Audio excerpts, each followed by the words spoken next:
he said. She looked at him for some moments, but Clifford had begun to be afraid of the Baroness's looks, and he endeavored now to shift himself out of their range. "Why do you never come to see me any more?" she asked. "Have I displeased you?" "Displeased me? Well, I guess not," said Clifford with a laugh. "Why haven't you come, then?" "Well, because I'm afraid of getting shut up in that back room." Eugenia kept looking at him. "I should think you would like that." "Like it?" cried Clifford. "I should, if I were a young man calling upon a charming woman." "A charming woman isn't much use to me when I am shut up in that back room." "I am afraid I am not of much use to you anywhere," said Madame Münster. "And yet you know how I have offered to be." "Well," observed Clifford by way of response, "there comes the buggy." "Never mind the buggy. Do you know I am going away?" "Do you mean now?" "I mean in a few days. I leave this place." "You are going back to Europe?" "To Europe, where you are to come and see me."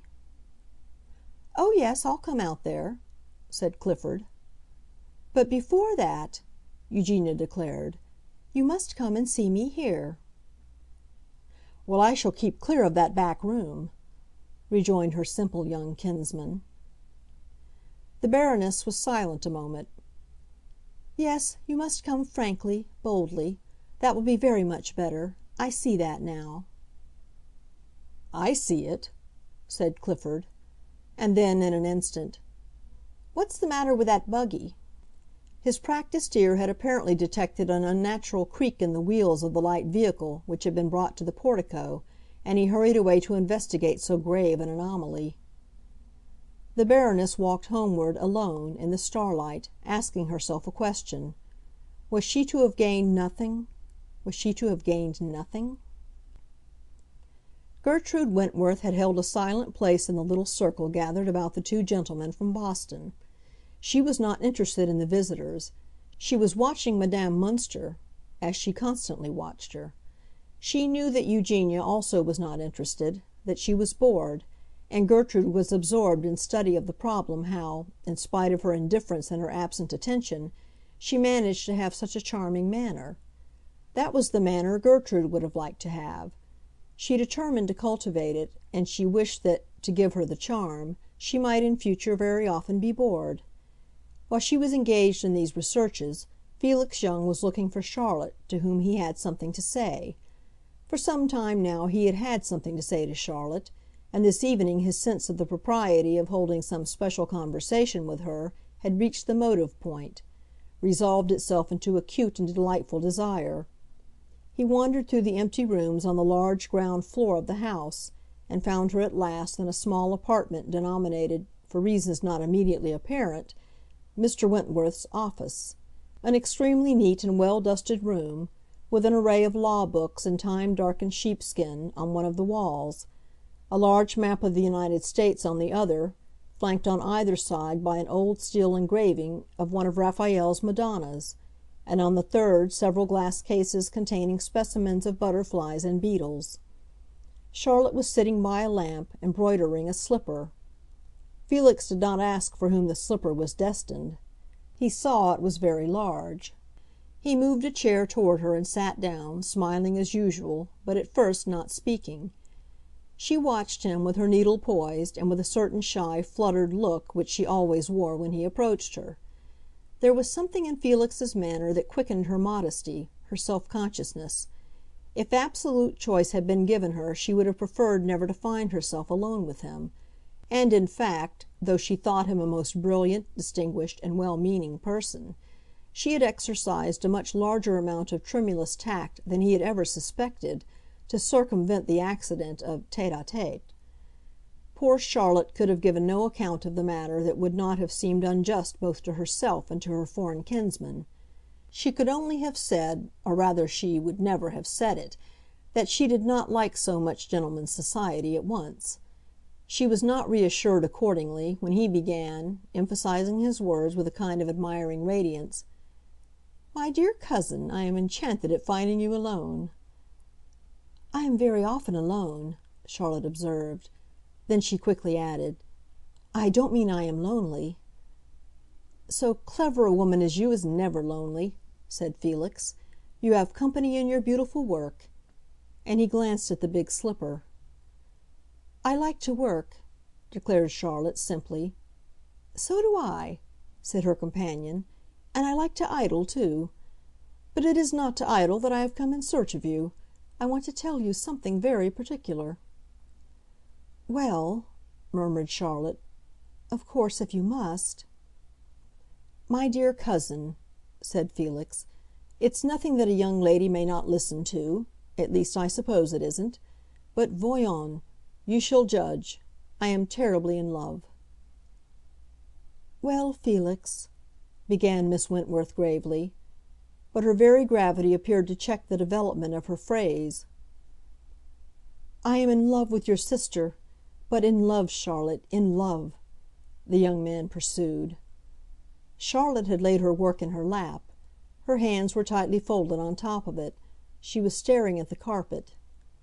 "In short, I'm in love, dear lady," said Felix. "Now I want you to help me." "To help you?" asked Charlotte with a tremor. "I don't mean with Gertrude. She and I have a perfect understanding, and oh, how well she understands one! I mean with your father and with the world in general, including Mr. Brand." "Poor Mr. Brand!"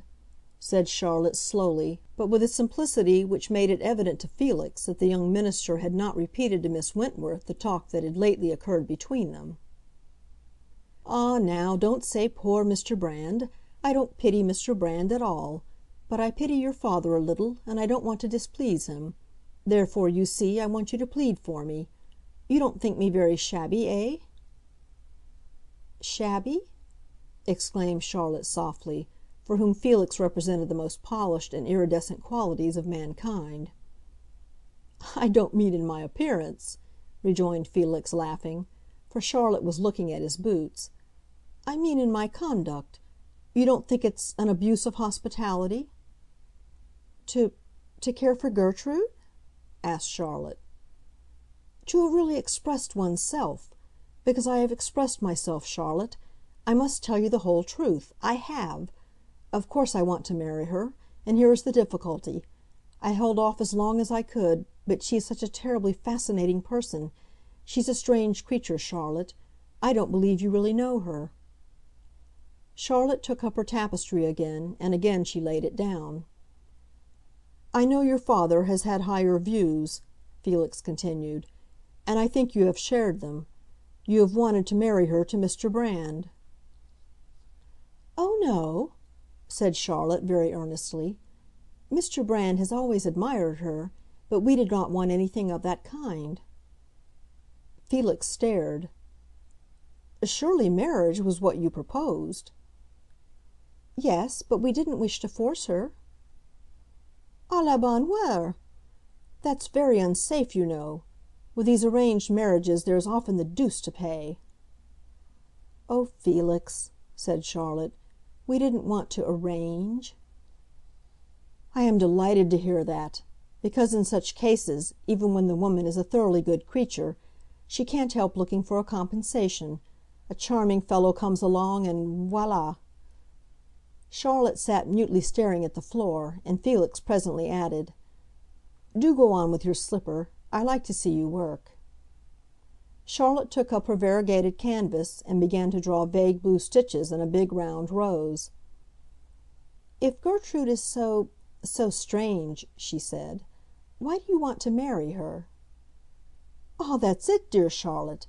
I like strange women. I have always liked them. Ask Eugenia. And Gertrude is wonderful. She says the most beautiful things." Charlotte looked at him, almost for the first time, as if her meaning required to be severely pointed. "You have a great influence over her." "Yes, and no," said Felix. "I had it first, I think. But now it is 6 of one and half a dozen of the other. It is reciprocal. She affects me strongly, for she is so strong. I don't believe you know her. It's a beautiful nature." "Oh, yes, Felix.